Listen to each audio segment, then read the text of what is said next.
Libo-libo ang inilikas sa South Korea dahil sa panalasa ng Typhoon Kanon na dating bagyong Falcon. Kasama rito ang mga delegado ng Pilipinas sa World Scout Jamboree.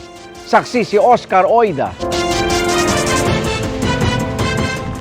14,000 individual ang napalika sa South Korea dahil sa pananalasa ng Typhoon Kanon na nanalasa sa Pilipinas bilang bagyong Falcon.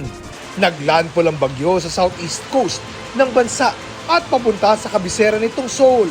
Higit 300 flight at higit 400 biyahe ng tren ang kanselado. Mula nitong August 1, patuloy na sumasabak ang ating mga Pinoy Scouts sa samot-saring activities sa idinaraos na 25th World Scout Jamboree na ginaganap ngayon sa South Korea. Eto ang isa, naglato-lato pa.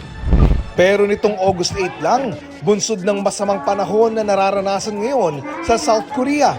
Nasa 401 katao ang contingent ng Pilipinas.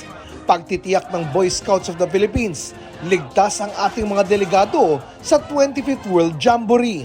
I'm happy to report na ni isang batang Pilipino ay walang na-experience na health issues during our stay at Semangut. Maya rin daw kung kumustahin sila ng mga kinatawan ng ating embahada doon.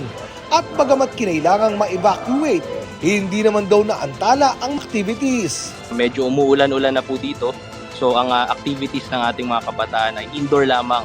At sa pagtatapos ng 25th World Jamboree bukas, may nakahanda umunong sorpresa sa ating mga Boy Scouts na karamihan umano mga K-pop fans. Meron kaming inaasahan na K-pop concert na inihanda ng Korean government.